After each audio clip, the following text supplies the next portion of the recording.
किशन के घर। आज फिर से खाली हाथ आ गए आप। अरे घर में सारा राशन खत्म हो रहा है, बच्चों के स्कूल की फीस भरनी है, घर का किराया भी देना है, कितने सारे खर्चे करने बाकी हैं। लेकिन आप हैं कि दूसरा कोई काम करना ही नहीं है आपको, पता नहीं। और आपको कितने साल ऐसे लकड़ियाँ काट काट कर गुजारा करना पड़ेगा। अरे अब नहीं मिलती ज्यादा लकड़ियाँ तो क्या करूँ, और मैं कोई दूसरा काम नहीं कर सकता, ये तो तुम्हें पता है। लकड़ियाँ काटना हमारा खानदानी काम है, मैं इसे नहीं छोड़ सकता। तो क्या हम हमेशा ऐसे ही रहेंगे? मैं तंग आ गई हूँ इस गरीबी से।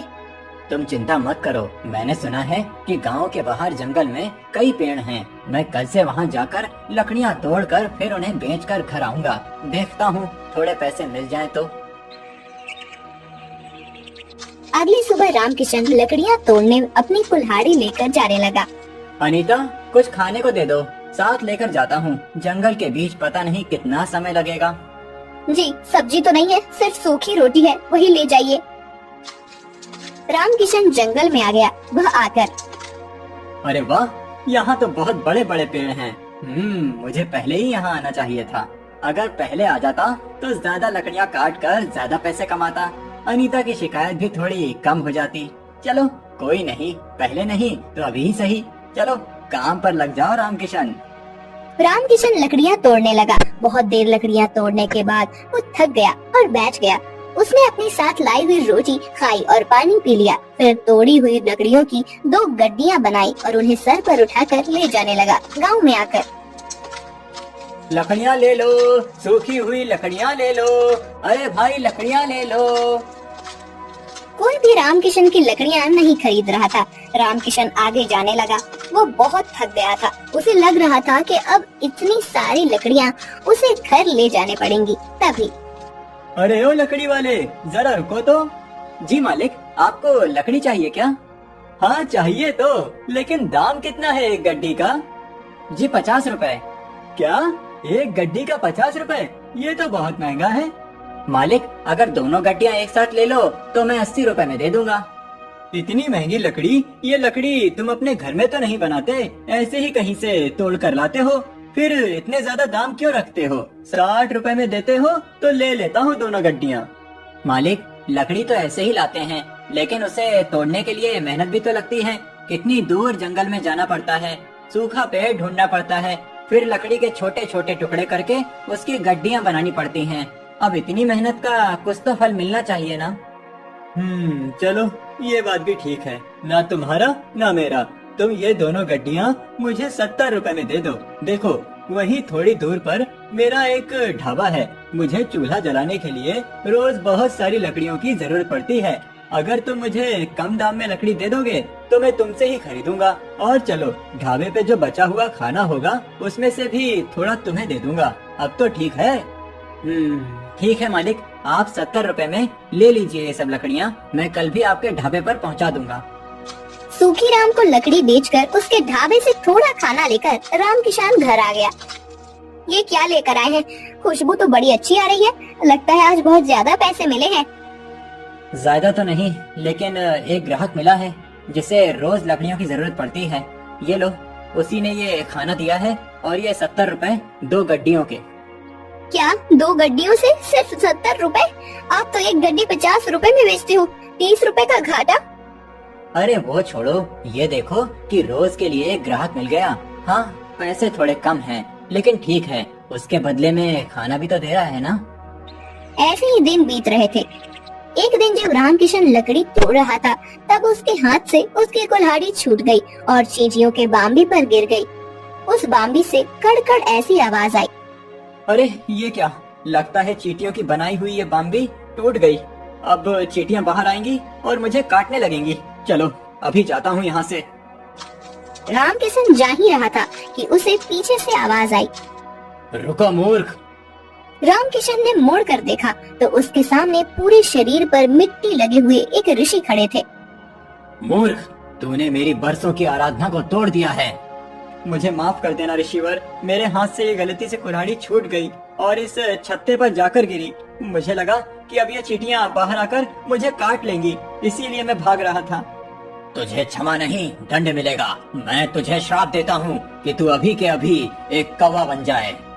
नहीं नहीं ऋषिवर, मुझे ऐसा श्राप मत दीजिए। मेरे घर पर मेरी बीवी बच्चे हैं, अगर मैं एक कौवा बन गया तो उनका क्या होगा? क्रोध में आकर मेरे मुख से तुम्हारे लिए ये श्राप निकल गया। अब मैं उसे वापस नहीं ले सकता, लेकिन तुम्हें उसका निवारण बता सकता हूँ। जब भी किसी पुण्य आत्मा के हाथ से तुम खाना खाओगे, तब तुम अपने असली रूप में आ जाओगे। लेकिन ऋषिवर, आप भी तो पुण्य आत्मा हैं। मैं एक ऋषि हूँ। तुम्हें एक ऐसा पुण्य आत्मा ढूंढना है जो बिना किसी स्वार्थ के छोटे से छोटे जीव के प्रति जीव दया रखे। ऋषि के श्राप की वजह से रामकिशन कौवा बन गया। कौवा बनते ही रामकिशन हवा में उड़ने लगा। हे भगवान, ये सब क्या हो गया? अब मुझे कहाँ मिलेगी ऐसी पुण्य आत्मा? रामकिशन उड़ते हुए एक नदी के किनारे पहुंचा। वहां उसने देखा कि कुछ लोग काव काव ऐसे बोलकर कौवे को बुला रहे थे। उनके सामने खाने की चीजें रखी थी। अरे वाह, लगता है ये लोग कौवे को बुलाकर खाना खिला रहे हैं। चलो जाकर देखता हूँ, शायद इनमें से ही कोई वो पुण्य आत्मा हो। रामकिशन वहां आकर थाली में रखा हुआ खाना खाने लगा। अरे ये क्या, इन लोगों ने तो खुद मुझे बुलाया था। वैसे तो लोग कौवे को देखकर उड़ा देते हैं। मैंने तो यहाँ खाना खा लिया, लेकिन फिर भी मैं कौवा ही बना हूँ। चलो कहीं और जाकर देखना पड़ेगा। रामकिशन वहां से उड़कर आगे जाने लगा। आगे जाकर रामकिशन सुखी राम के ढाबे के पास चला गया। अरे मैं कितना बुद्धू हूँ। सुखी राम तो रोज मेरे और मेरे परिवार के लिए खाना देता है, तो उससे बड़ी पुण्य आत्मा तो कोई और हो ही नहीं सकता। देखता हूँ कि कब सुखी राम बाहर आकर खाना डालता है। उसके हाथों का खाना खाकर तो मैं तुरंत ही फिर से इंसान बन जाऊंगा। रामकिशन वहीं एक पेड़ के टहरे पर बैठकर इंतजार करने लगा। कुछ देर के बाद सुखी राम हाथ में कुछ थालियां लेकर आया और उसने उन थालियों को बाहर धोने के लिए रख दिया।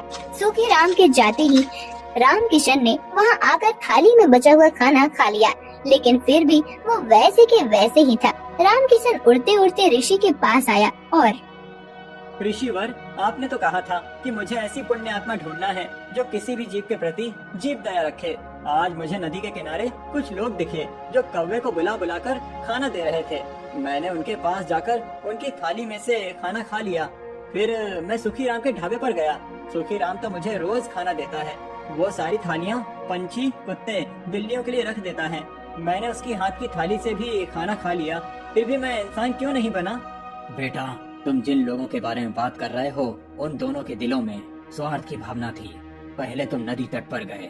वहाँ के लोग उनके किसी परिजन की आत्मा की शांति के लिए श्राद्ध कर्म कर रहे थे। उसमें उनका स्वार्थ था कि उन्हें पितृदोष न लगे। वहीं सुखी राम कुत्ते, बिल्ली और पंछियों को जो खाना छोड़ता है, वो बाकी लोगों की खाई हुई थाली में बचा हुआ होता है। अगर सुखी राम के मन में जीव दया होती तो वो उनके लिए अलग से थाली बनाकर रखता। इसीलिए वो दोनों भी पुण्य आत्मा नहीं हो सकते। तुम्हें और खोज करनी होगी। ऋषि की बात समझकर रामकिशन फिर से पुण्य आत्मा की खोज में उड़ने लगा। गांव से बहुत दूर उसे एक छोटा सा झोपड़ा दिखाई दिया। झोपड़े के छत पर जाकर बैठ गया। उसने देखा कि उस झोपड़े के आंगन में पानी और अनाज की छोटी छोटी कटोरियां रखी हुई थी। तभी उसे कुछ आवाज सुनाई दी। अरे ये आप क्या कर रहे हैं जी? यहाँ तो हमारे खाने के लाले पड़े हैं और आप ये रोज रोज पंछियों के लिए अनाज के दाने रख रहे हैं। घर में सिर्फ 4 मुट्ठी चावल थे, उसमें से आप 2 मुट्ठी इन कटोरियों में रख दिए। अब हम क्या खाएंगे? मुझे पता है कि घर में अनाज नहीं बचा है, लेकिन जब खुद का पेट भरा हुआ हो तब भूखे को खाना खिलाने में क्या मजा है। असली इंसानियत तो वो है जब हम खुद आधे पेट रहें और भूखे का पेट भरने में मदद करें। लेकिन हम ही क्यों जी? दुनिया में करोड़ों लोग हैं, वो भी इन पक्षी और जानवरों के बारे में सोच सकते हैं। एक हमने ही ठेका नहीं ले रखा है। अगर हर कोई यही सोचे तो इस दुनिया में इंसानियत का नामो निशान मिट जाएगा। एक बात बताओ, ये पंछी जानवर गांव और शहर में क्यों आते हैं? क्योंकि हम इंसानों ने इनके रहने खाने की जगह छीन ली है। पहाड़ तोड़कर, जंगल काटकर, नदी तालाबों को पीछे हटाकर वहाँ पर सड़कें, ऊंची ऊंची इमारतें बना दी। पेड़ काटते समय किसी ने भी ये नहीं सोचा कि इन पेड़ों पर पंछियों का बसेरा होगा।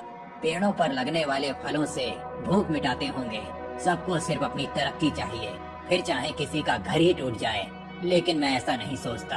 कुदरत ने जितना हक हमको दिया है यहाँ रहने का, उतना ही उन सभी जीवों को भी दिया है। हमारा क्या है, हम तो बूढ़े हो गए हैं, पता नहीं और कितनी जिंदगी बाकी है, लेकिन जब तक जिंदा हैं तब तक इन्हें खाना खिलाकर संतोष मिलेगा मुझे। ऐसा कहकर दादा अनाज खाते हुए पंछियों को प्यार से निहारने लगे। रामकिशन भी नीचे आकर उनके रखे हुए एक कटोरी से खाना खाने लगा। अनाज का एक दाना उसके मुंह में जाते ही रामकिशन पहले जैसा बन गया, उसे ऐसे अचानक देखकर। अरे ये क्या, कौन हो तुम और ऐसे अचानक कैसे प्रकट हो गए? आप सच में एक पुण्य आत्मा हैं। मैं आपको सब बताता हूँ। पहले मैं आपका धन्यवाद करना चाहता हूँ। आपकी वजह से मैं असली रूप में आ गया।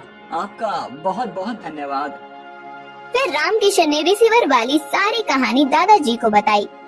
ऐसी कोई बात नहीं बेटा, मैं तो सिर्फ अपना कर्म कर रहा हूँ। नहीं बाबा, आप नहीं जानते कि आपने मुझ पर कितने उपकार किए हैं। आपके दिल में सच में बहुत जीव दया है।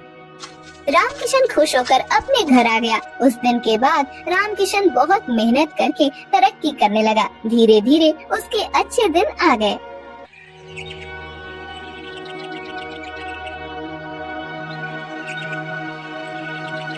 भोला सुबह सुबह अपनी कुल्हाड़ी को लेकर जंगल की ओर जाने लगा।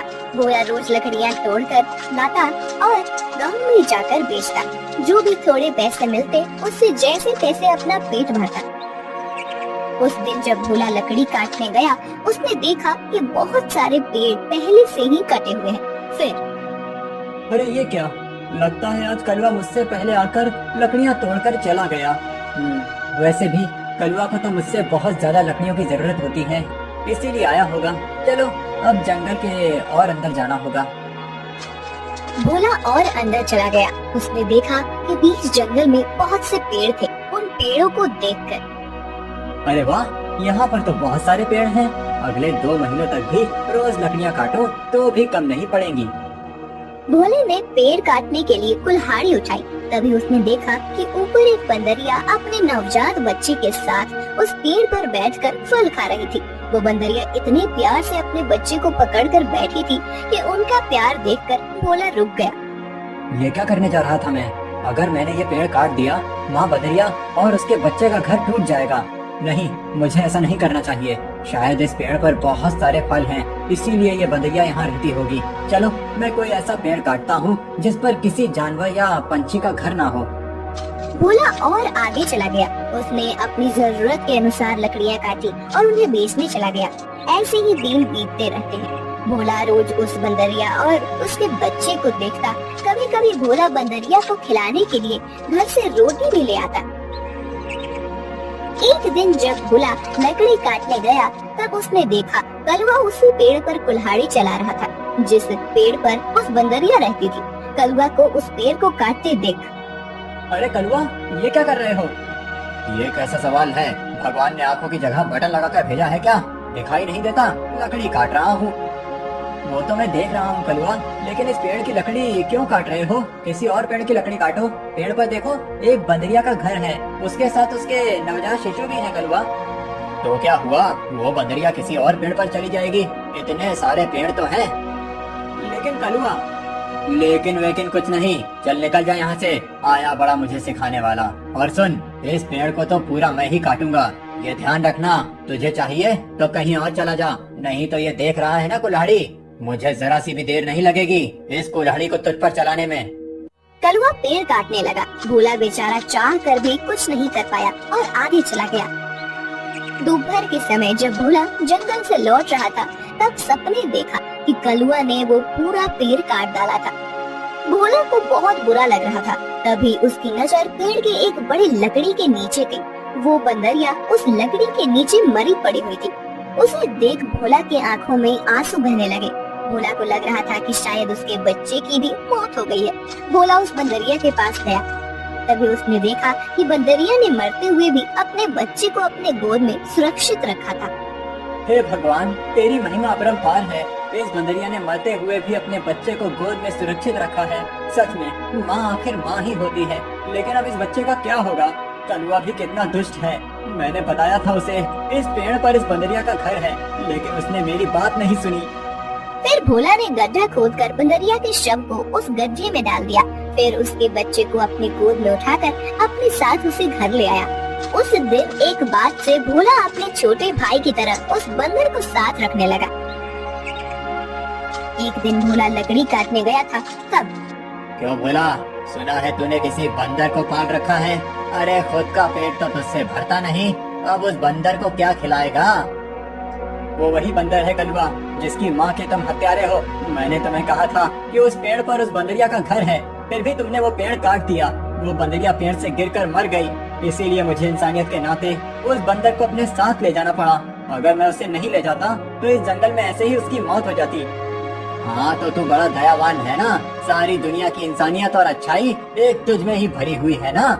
कलवा, मेरी तुमसे विनती है कि आगे से तुम कोई भी पेड़ काटते समय थोड़ा ध्यान दो कि किसी जानवर पंछी का घर न टूटे। ए भोला, मैंने पहले भी एक बार तुझसे कहा था कि तू मुझे मत सिखा। जब तूने कुल्हाड़ी हाथ में लेना सीखा था ना, उसके कई साल पहले से मैं लकड़ी काट रहा हूँ।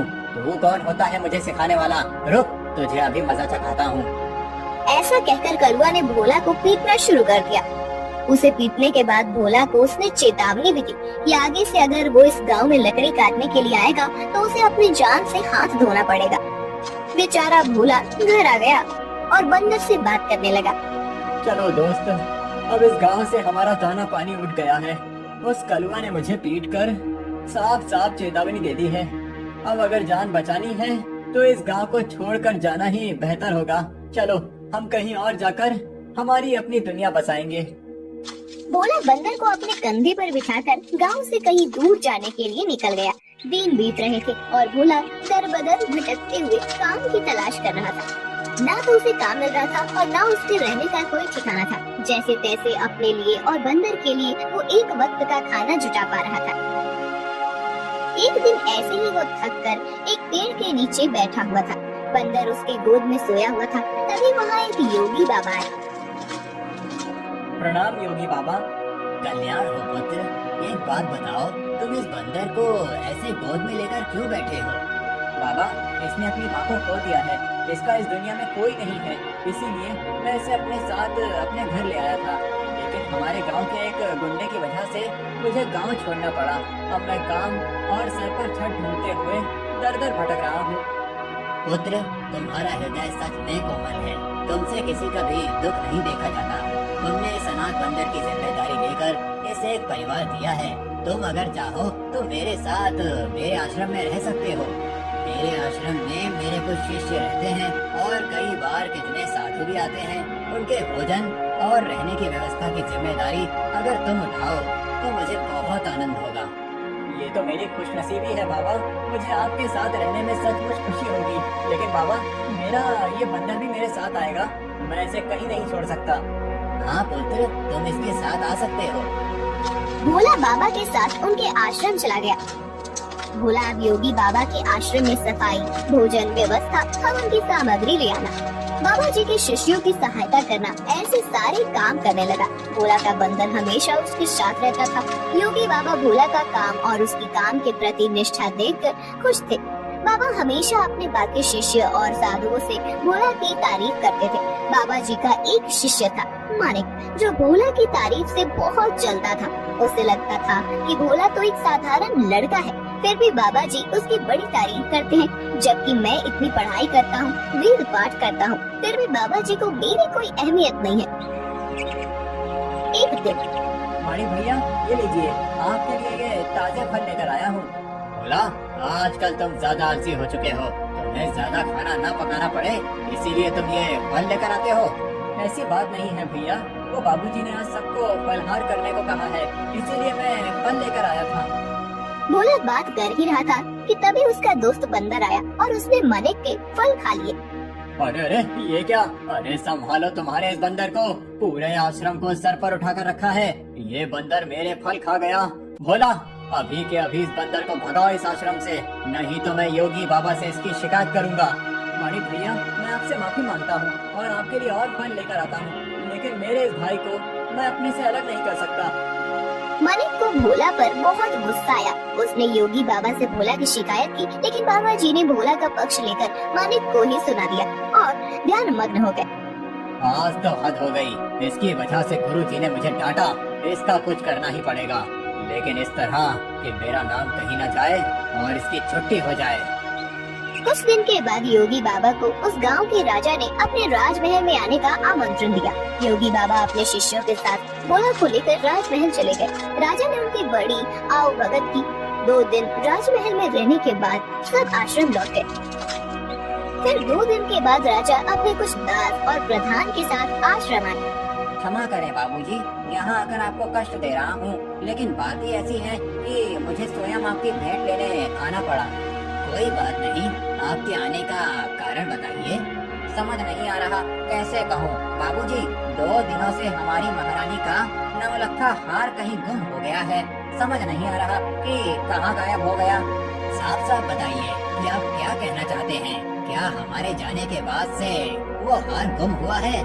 सच कहूँ तो हाँ। मतलब हम में से किसी ने वो हार चुराया है, ऐसा कहना है आपका? नहीं बाबूजी, मैं आप पर शक करने का पाप नहीं कर सकता, लेकिन महारानी की वजह से मुझे यहाँ पर आना पड़ा। महाराज, आपके यहाँ आने की वजह से मुझे कोई आपत्ति नहीं हुई, लेकिन मैं अपने सारे शिष्यों को अच्छे से जानता हूँ। मेरे शिष्यों में से कोई भी चोरी जैसा पाप नहीं कर सकता। फिर भी अगर आपको तसल्ली ना हो तो आप सबकी तलाश ले सकते हैं। राजा के साथ आए हुए दासों ने सबकी तलाशी ली। तब उन्हें भोला की झोली में वो 9 लखा हार छुपाया हुआ मिला। वो भोला को पकड़कर ले गए। छोड़ो मुझे, मैंने कुछ नहीं किया है। बाबूजी, मैं सच कह रहा हूँ, मैंने चोरी नहीं की। भोला, तुमने चोरी की है? मैं सोच भी नहीं सकता था कि तुम इतनी गिरी हुई हरकत कर सकते हो। नहीं नहीं मालिक भैया, मैं सच कह रहा हूँ, मैंने कुछ नहीं किया। मैंने उस हार को देखा भी नहीं था। बाबूजी, ये लड़का रंगे हाथों पकड़ा गया है। अब मैं कुछ नहीं कर सकता। मुझे इसे सजा दिलाने के लिए महल लेकर जाना होगा। बाबूजी, मुझे बचा लीजिए, मैंने सच में कुछ नहीं किया। आप मुझे जानते हैं, मैं चोरी के बारे में सोच भी नहीं सकता। बुरे से बुरे वक्त में भी मैंने चोरी नहीं की, तो अब क्या करूँगा? मेरा विश्वास कीजिए। राजा के दास भोला को ले जाने लगे। तभी उनके पीछे से आवाज आई, रुकिए, मेरे भाई ने चोरी नहीं की है। सबने पीछे मुड़कर देखा। भोला का बंदर पीछे खड़ा होकर बोल रहा था, महाराज, मेरे भाई ने चोरी नहीं की है। ये हार किसी ने जानबूझकर उसके झोले में डाला है। ये क्या, एक बोलने वाला बंदर? हाँ, मैं एक बोलने वाला बंदर हूँ। मेरे बचपन से लेकर भाई मुझसे बात करते आए हैं। ये रोज मुझसे ढेर सारी बातें करते हैं। उन्हें बोलते हुए देख और उनकी बातें सुनकर ही मैंने बोलना सीखा है। मैं दावे के साथ कह सकता हूँ, मेरे भाई ने चोरी नहीं की है। अच्छा, तो तुम दावे के साथ कह रहे हो, तो तुम्हें ये भी पता होगा कि ये हार जानबूझकर इसकी झोली में किसने डाला? हाँ, मुझे पता है। इस मालिक ने मेरे भाई के झोले में वो हार डाल दिया था। क्या तुम सच बोल रहे हो? नहीं नहीं बाबूजी, ये झूठ बोल रहा है। मैंने सच में चोरी नहीं की है। तुम्हारी लड़खड़ाती हुई जुबान ने सब सच कह दिया है मालिक। मैं कभी सोच ही नहीं सकता था कि तुम ऐसा करोगे। सच सच बताओ, तुमने चोरी क्यों की? और उसका इल्जाम बेचारे भोला पर डालकर क्या करना चाहते थे तुम? मालिक ने अपनी जलन के बारे में सब सच बाबा जी को बता दिया। महारानी के हार की चोरी के जुर्म में मालिक को पकड़ लिया गया। फिर भोला, तुम्हारा ये बंदर सच में बड़े काम का है। ये हमारे राज्य की बड़ी मदद कर सकता है। मैं चाहता हूँ कि तुम इसके साथ हमारे राज्य के गुप्तचर बन जाओ और हमारे शत्रुओं की गतिविधियों पर नजर रखो। इस बंदर पर किसी को शक नहीं होगा और तुम आसानी से सब पर नजर रख पाओगे। इस काम के बदले में तुम्हें बहुत धन दिया जाएगा। राजा जी की बात भोला को सही लगी। योगी जी ने उसमें हामी भरी। भोला अब राज्य का पहला ऐसा गुप्तचर बन गया जिसका साथी एक बंदर था।